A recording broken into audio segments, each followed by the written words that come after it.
అందరికీ నమస్కారం. జై శ్రీకృష్ణ ఛానల్కు స్వాగతం. ఈ నెల 17వ తారీఖున శ్రీరామనవమి రాబోతుంది. శ్రీరాముడు చైత్ర శుద్ధ నవమి గురువారం నాడు జన్మించాడు. స్వామివారిని మనసారా తలుచుకొని శ్రీరామదేవుని కథను శ్రీరామనవమిలోపు వినండి. స్వామి అనుగ్రహాన్ని పొందండి. అనగనగా పూర్వకాలమున ఒక బ్రాహ్మణుడు ఉండేవాడు. అతని పేరు నాగంభట్టు. ఆయనకు ఒక పుత్రుడు, ఒక పుత్రిక ఉన్నారు. పుత్రుని పేరు నారాయణ భట్టు, పుత్రిక పేరు నారాయణమ్మ. అయితే వారు చాలా పేదవారు. భిక్షాటన చేసి కుటుంబ పోషణ చేసుకునేవారు.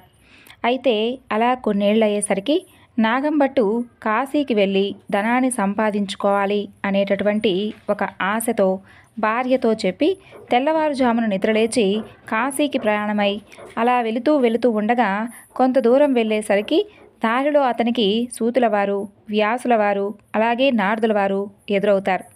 ఓ బ్రాహ్మణుడా, ఎక్కడికి వెళుతున్నావు అని చెప్పి అడుగుతారు ఆ నాగంభట్టును.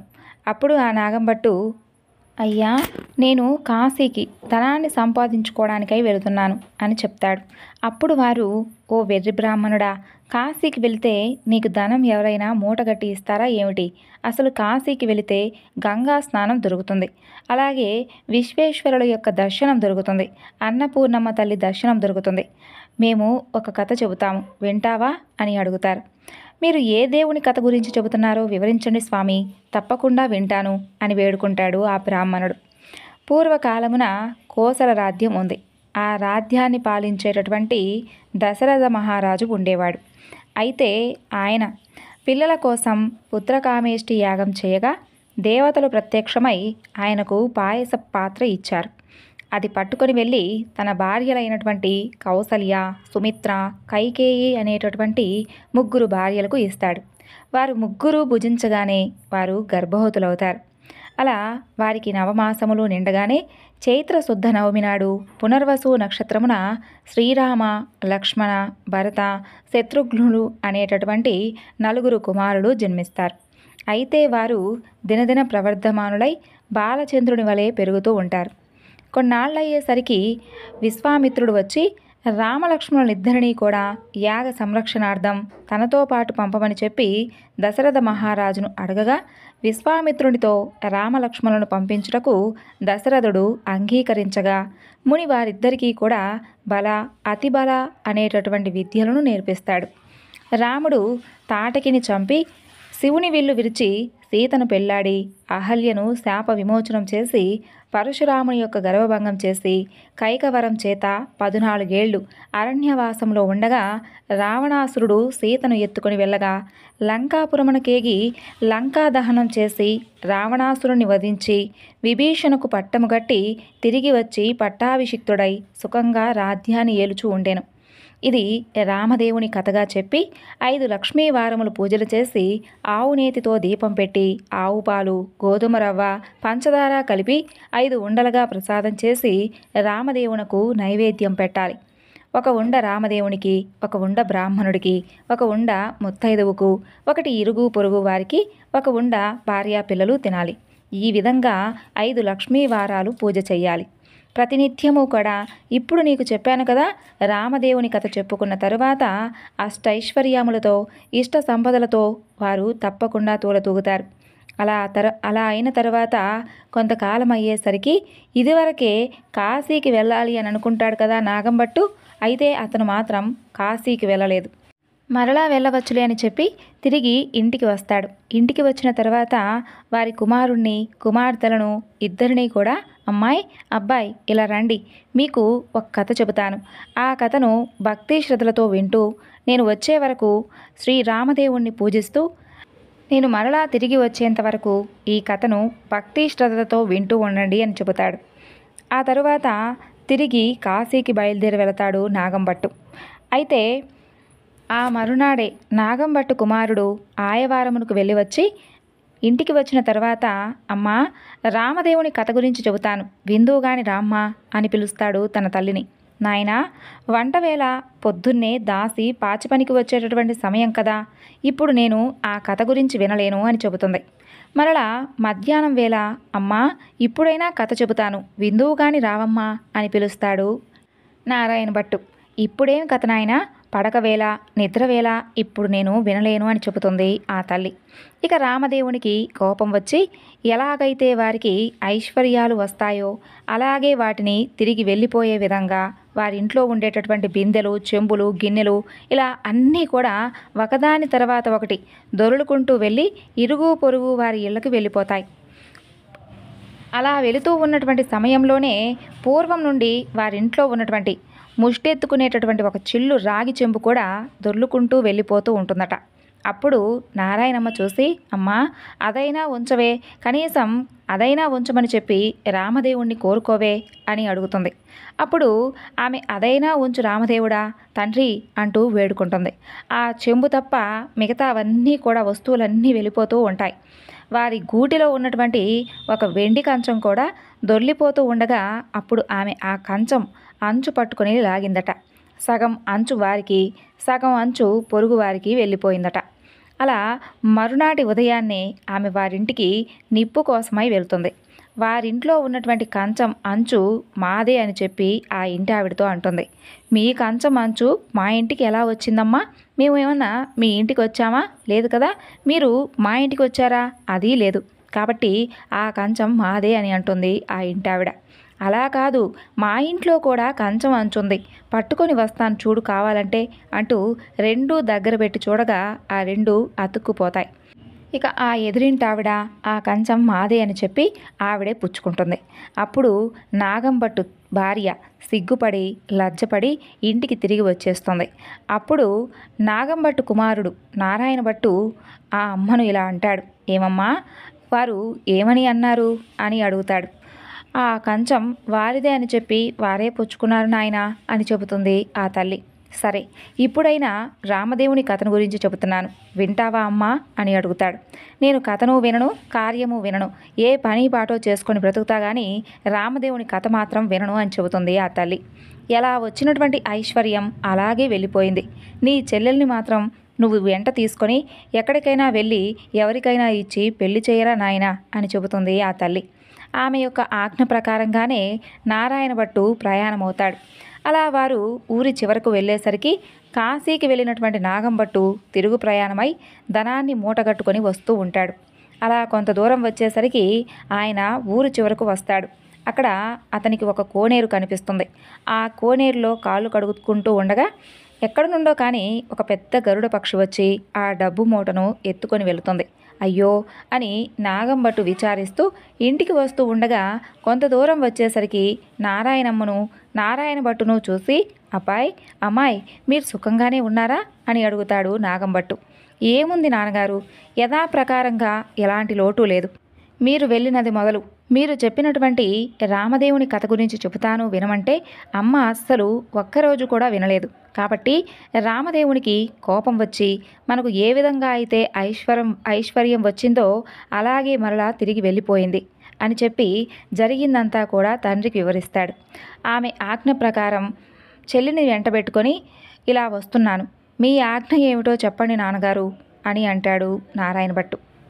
సరే నాయనా, అమ్మ చెప్పిన విధంగానే చెయ్యి అని చెప్పి విచారిస్తూ నాగంభట్టు ఇంటికి వెళ్ళిపోతాడు. నారాయణ భట్టు నారాయణమ్మను వెంటబెట్టుకొని వెళుతూ ఉంటాడు. వెళ్ళగా కొంత దూరం వెళ్ళేసరికి నారాయణ భట్టుకు ఒక బ్రాహ్మణుడు కనిపిస్తాడు. ఓ బ్రాహ్మణుడా, నీకు నా చెల్లెల్నిచ్చి వివాహం చేస్తాను, చేసుకుంటావా అని అడుగుతాడు నారాయణ భట్టు. నాకు పెళ్ళి వద్దు, పేరంటము వద్దు అని ఆ బ్రాహ్మణుడు చెబుతాడు. ఇక తన చెల్లెల్ని వెంటబెట్టుకొని మరలా వెళుతూ ఉంటాడు నారాయణ భట్టు. మరలా కొంత దూరం వెళ్ళేసరికి ఇంకొక బ్రాహ్మణుడు కనిపిస్తాడు. నారాయణ భట్టు అతడితో, ఓ బ్రాహ్మణుడా, నా చెల్లెల్నిచ్చి నీకు వివాహం చేస్తాను, చేసుకుంటావా అని అడుగుతాడు. నాకు పెళ్ళి వద్దు, పేరంటము వద్దు, నాకు ఇదివరకే 2 భార్యలున్నారు అని చెబుతాడు ఆ బ్రాహ్మణుడు. అలా మరలా అక్కడి నుండి వెళుతూ ఉంటాడు నారాయణ భట్టు. వెళుతూ ఉండగా త్రోవలో ఒక పెద్ద పూల తోట కనిపిస్తుంది. ఆ తోటలో అన్నా చెల్లెళ్ళు కూర్చొని రామదేవుని కథ చెప్పుకుంటూ ఉండగా ఎక్కడి నుండో కానీ ఒక బ్రాహ్మణ యువకుడు వచ్చి పూలు కోసుకుంటూ ఉండగా ఆ యువకుడిని చూసి, ఓ బ్రాహ్మణుడా, నీకు నా చెల్లెల్నిచ్చి పెళ్లి చేస్తాను, చేసుకుంటావా అని అంటాడు. పెళ్లి చేస్తానంటే వద్దంటానా, కానీ మా గురువు గారున్నారు, వారి ఆజ్ఞ ప్రకారమే ఆయన పెళ్లి చేసుకోమంటే తప్పకుండా చేసుకుంటాను అంటాడు ఆ బ్రాహ్మణుడు. సరే, మీ గురువుగారు ఎక్కడ ఉన్నారు అని చెప్పి అడుగుతాడు నారాయణ భట్టు. ఫలానా తోటలో ఉన్నారు అని చెబుతాడు ఆ బ్రాహ్మణుడు. వెంటనే నారాయణ భట్టు గురువుగారి దగ్గరకు వెళ్ళి, అయ్యా గురువుగారు, మీ శిష్యుడికి నా సోదరుని ఇచ్చి వివాహం చేస్తాను, తమరు ఒప్పుకుంటారా అని అడుగుతాడు.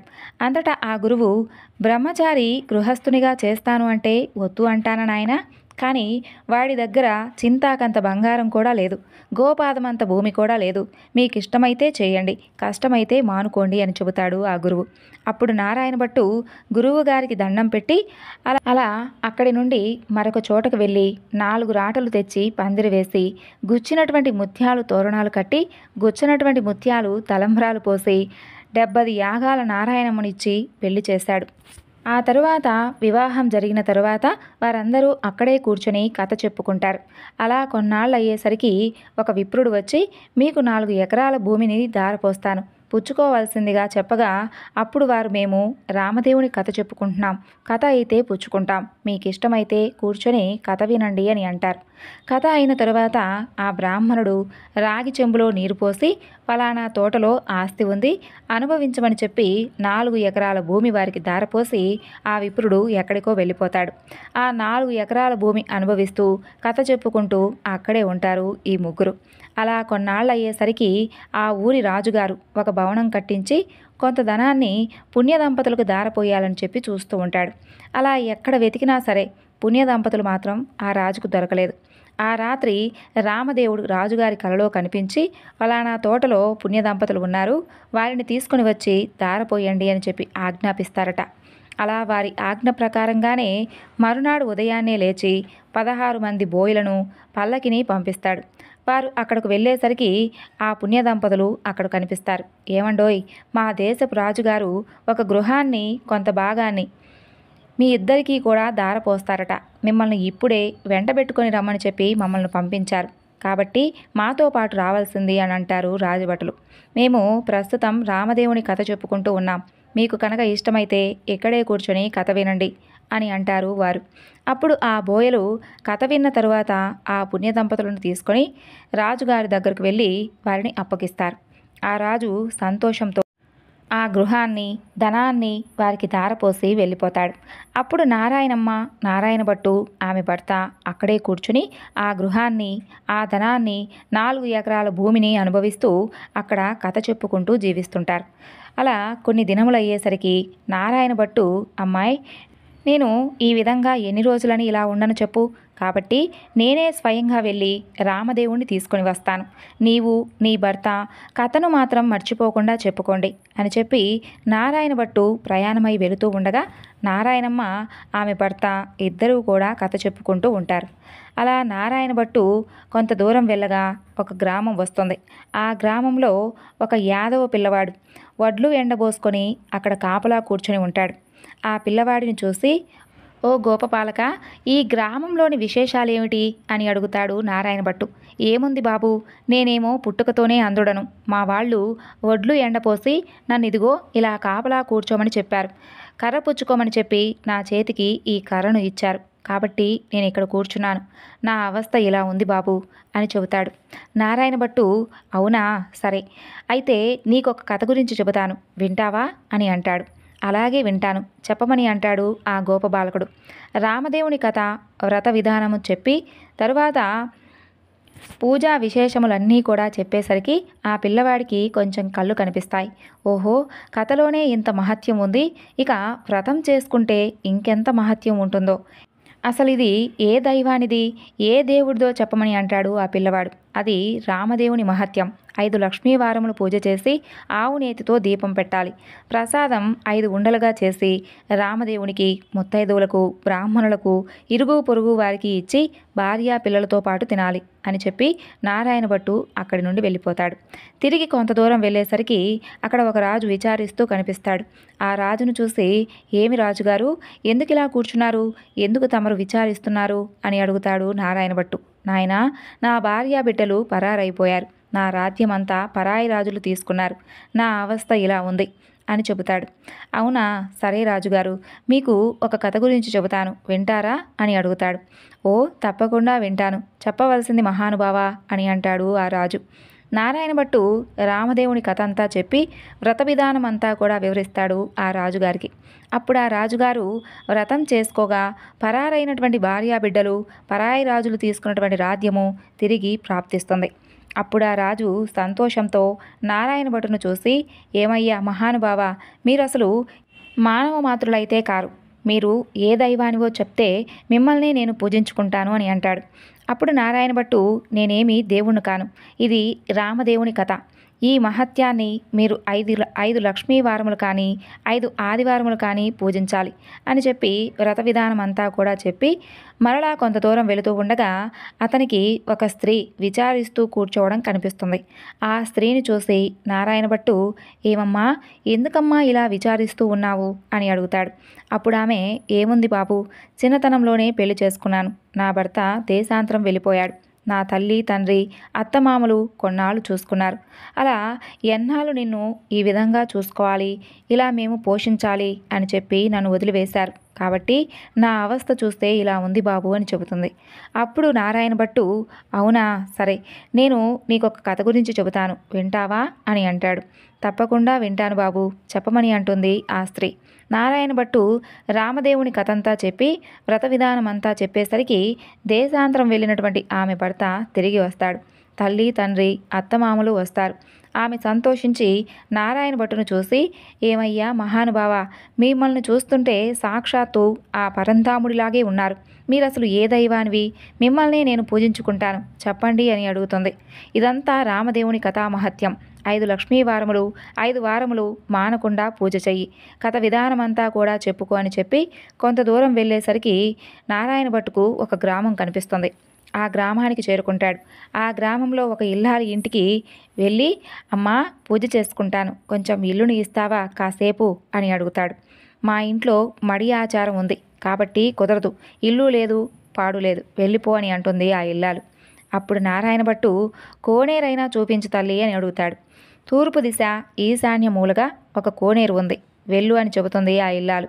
ఇప్పుడు ఆ కోనేరు దగ్గరకు వెళ్ళి స్నానం చేసి మడిబట్ట ఆరేసుకొని ఇల్లు ఇవ్వనన్నా కూడా మరలా తిరిగి ఆ ఇల్లాలి అరుగు వద్దకు వచ్చి తూర్పు దిశ ఈశాన్య మూలగా ఒక పుచ్చుపీటకు పసుపు రాసి బొట్టు పెట్టి దాని మీద రామదేవుని యొక్క పటాన్ని పెట్టి కథ చదువుకుంటూ ఉండగా అంతలో ఆమె యువతలకు వచ్చి చూడగా నారాయణ భట్టు ఆమెకు తాంబూలము దక్షిణ ప్రసాదము ఇచ్చాడు. ఆమె అది పుచ్చుకొని లోపలికి వెళ్ళిపోతుంది. నారాయణ భట్టు కథ చదువుకొని అక్షంతలు తల మీద వేసుకొని ఇంటి మీద వేసి వెళ్ళిపోతాడు. అతను అలా పక్కకు వెళ్ళగానే ఆ ఇల్లు ఇంద్రభవనం అవుతుంది. అప్పుడు ఆయవారానికి వెళ్ళినటువంటి ఆ ఇల్లాలు భర్త తిరిగి వస్తే ఆ ఇల్లు తెలుసుకోలేకపోతాడు.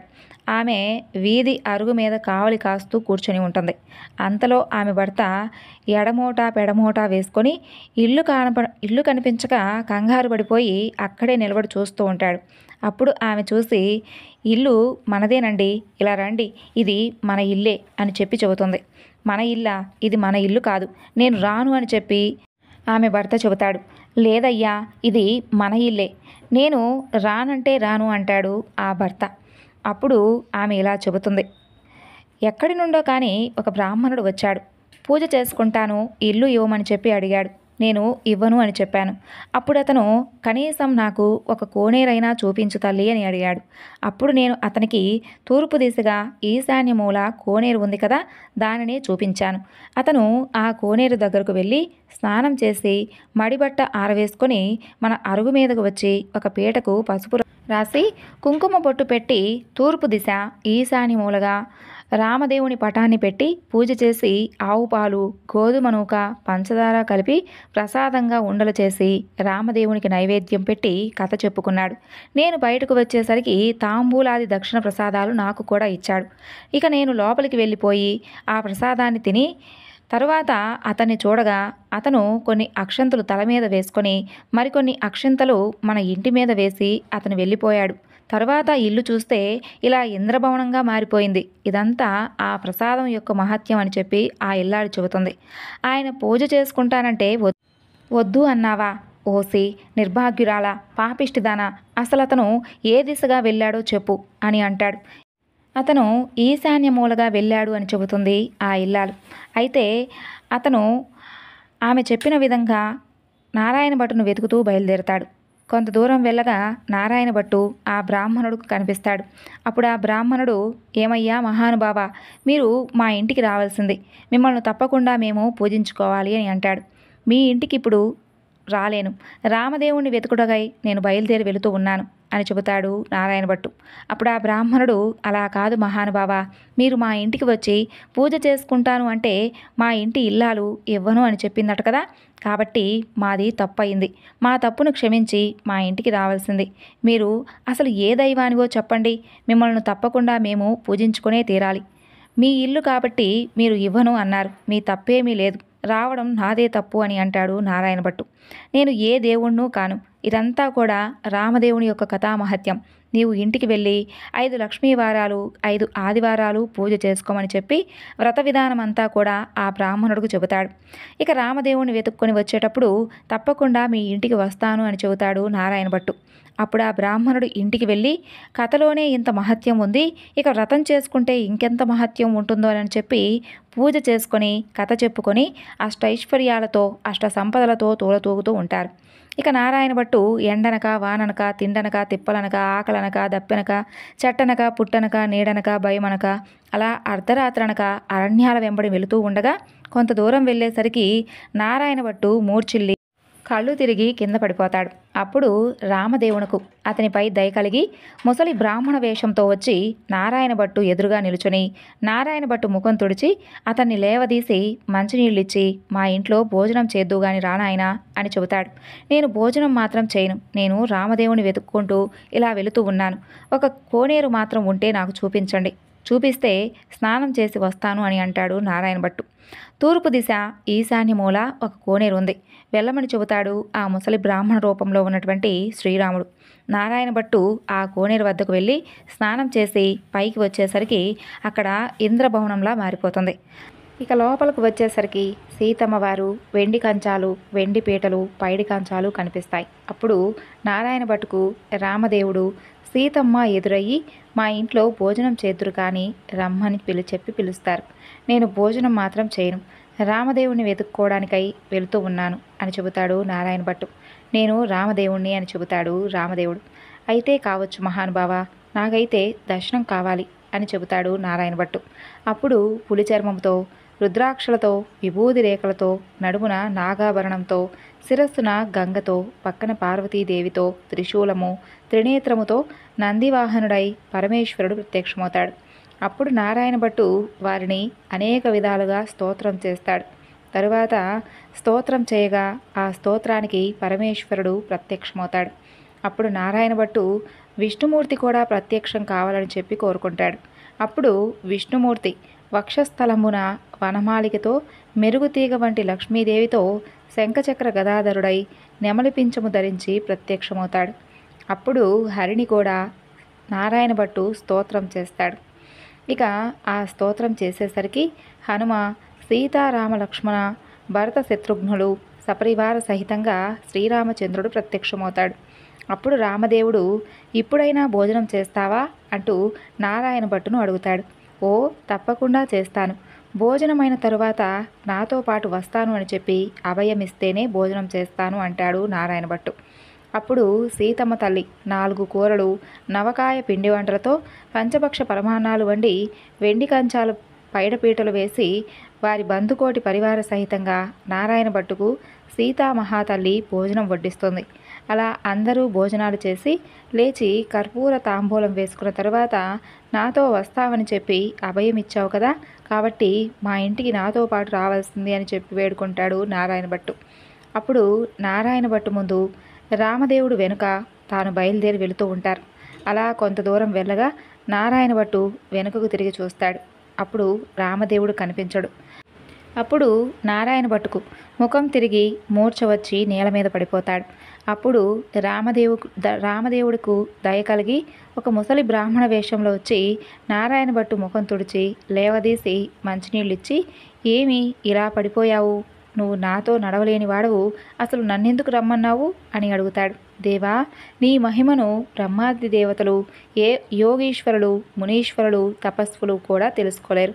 మీ మహత్యం తెలుసుకున్నందుకు మరి నేనెంత వాడను చెప్పండి. నా తప్పులను క్షమించి నాతో పాటు రావాల్సింది అని చెప్పి రామదేవుణ్ణి నారాయణ భట్టు మరలా ప్రార్థిస్తాడు. అప్పుడు రామదేవుడు అలాగే వస్తానని చెప్పి, నీవు వచ్చేటప్పుడు ఎవరి ఇళ్లకు వెళ్ళావో వారిళ్లకు నన్ను కూడా నీ భుజాలపై ఎక్కించుకొని తీసుకొని వెళ్ళమని చెప్పి అంటాడు. అప్పుడు నారాయణ భట్టు రామదేవుణ్ణి భుజాలపై ఎక్కించుకొని కొంత దూరం వచ్చేసరికి ఇల్లు ఇవ్వను అని చెప్పినటువంటి ఇల్లాలి ఇంటికి వస్తారు. అక్కడ ఆ ఇల్లాలు ఆమె భర్త కూర్చొని రామదేవుని కథ చెప్పుకుంటూ ఉంటారు. వారి భక్తికి మెచ్చి వారికి అష్టైశ్వర్యాలు, ఆయురారోగ్యాలు ఇచ్చి వారిని కాపాడి రక్షిస్తాడు. తరువాత మరికొంత దూరం వచ్చేసరికి ఒక స్త్రీ తన భర్త కోసం ఎదురు చూస్తూ ఉంటుంది కదా, ఆ స్త్రీ ఇంటికి వచ్చేసరికి ఆమె భర్త కూర్చొని రామదేవుని కథ చెప్పుకుంటూ ఉంటారు. అలా వారికి కూడా ఐశ్వర్యములు, ఆయురారోగ్యములు ఇచ్చి సిరి సంపదలు ఎడబాయకుండా ఇచ్చి వారిని రక్షిస్తాడు. మరికొంత దూరం వచ్చేసరికి గోపబాలుడు వద్దకు వస్తారు. ఆ రోజు ఆదివారం. నారాయణ భట్టు చెప్పిన విధంగా పూజ చేసుకొని కథ చెప్పుకుంటూ ఉంటారు. వారిని మెచ్చి ఐశ్వర్యములు, ఆయురారోగ్యములు ఇచ్చి సిరి సంపదలను ఎడబాయకుండా వారిని కూడా కాపాడి రక్షిస్తారు. ఇక కొంత దూరం వచ్చేసరికి చెల్లెలి ఇల్లు వస్తుంది. అక్కడ వారు రామదేవుని కథ చెప్పుకుంటూ బంగారపు తోటుయ్యాలలో ఊగుతూ ఉంటారు. వారిని మెచ్చి ఆయురారోగ్యాలను ఇచ్చి సిరి సంపదలను ఇచ్చి కాపాడి రక్షిస్తాడు. అప్పుడు నారాయణమ్మ తన ఇంటికి అన్నయ్య వచ్చాడని చెప్పి కాళ్ళు కడుక్కునేందుకు నీళ్ళిచ్చి దాహానికి మజ్జిగిచ్చి మర్యాద చేస్తుంది. అప్పుడు నారాయణ భట్టు, అమ్మాయి, నన్ను ఇలా మర్యాద చేయనక్కర్లేదు. నేను రామదేవుణ్ణి తీసుకుని వచ్చాను. నీవు నీ భర్త మా ఇంటికి రండి, మనమందరం పూజ చేసుకుందాము అని చెబుతాడు. అప్పుడు ఆమె ఎంతో సంతోషించి, ఓ అలాగే తప్పకుండా వస్తానన్నయ్యా అంటూ నారాయణమ్మ ఆమె భర్తతో, నారాయణ భట్టు అలాగే రామదేవునితో సహా వారందరూ కూడా బయలుదేరి వారి గ్రామం పొలమేర వచ్చేసరికి గ్రామంలోని వారు కొందరు చూసి పరుగున పోయి వారి తల్లిదండ్రులతో, ఏమండోయ్ నాగంభట్టు గారు, మీ అబ్బాయి, అమ్మాయి, అల్లుడు ఇంకా ఎవరెవరో బయలుదేరి వచ్చుతూ ఉన్నారు అంటూ పరుగున వెళ్ళి చెబుతారు.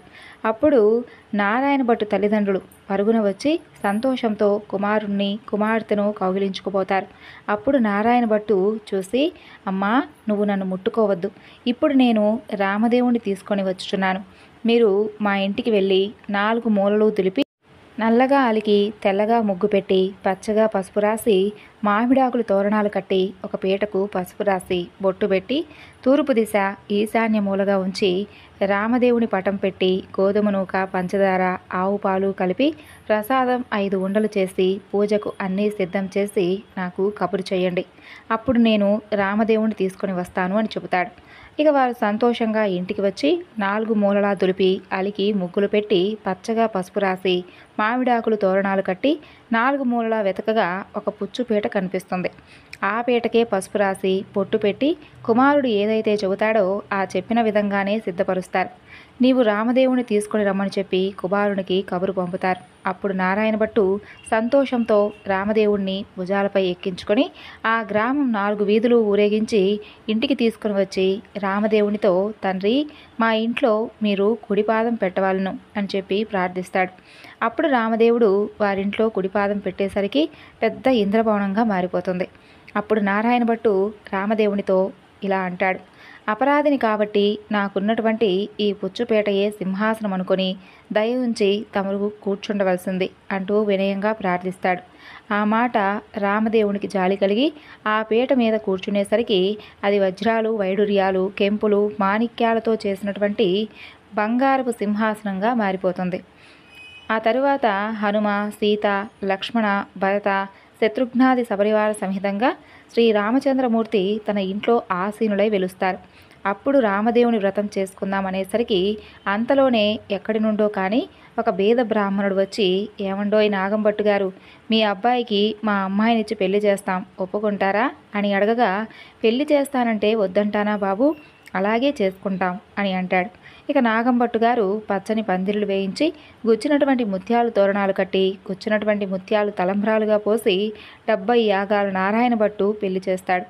నారాయణ భట్టు పెళ్ళైన తర్వాత నాగంభట్టు భార్య నారాయణ భట్టు భార్య నారాయణమ్మ, ఆమె భర్త వారందరూ కూడా రామదేవుని యొక్క వ్రతం చేసి 5 లక్ష్మీ వారములు 5 ఆదివారములు పూజ చేసి నైవేద్యం పెట్టి కథ కూడా ఎప్పుడూ మర్చిపోకుండా చెప్పుకుంటూ ఉంటారట. వారి భక్తికి మెచ్చి రక్షించాడు శ్రీరామచంద్రుడు. ఈ నోము ప్రపంచమంతా కూడా నోచిన వారందరూ కూడా అష్టైశ్వర్యములై సుఖంగా సంతోషంగా జీవిస్తూ ఉన్నారు. ఇది శ్రీరామదేవుని యొక్క వ్రత మహత్యం. ఈ వివరణ మీ అందరికీ కూడా నచ్చింది అనుకుంటున్నాను. నచ్చితే తప్పకుండా మరికొంతమందికి షేర్ చేయండి. మరొక చక్కని వివరణతో మరలా కలుసుకుందాం. అంతవరకు నమస్కారం. జై శ్రీకృష్ణ.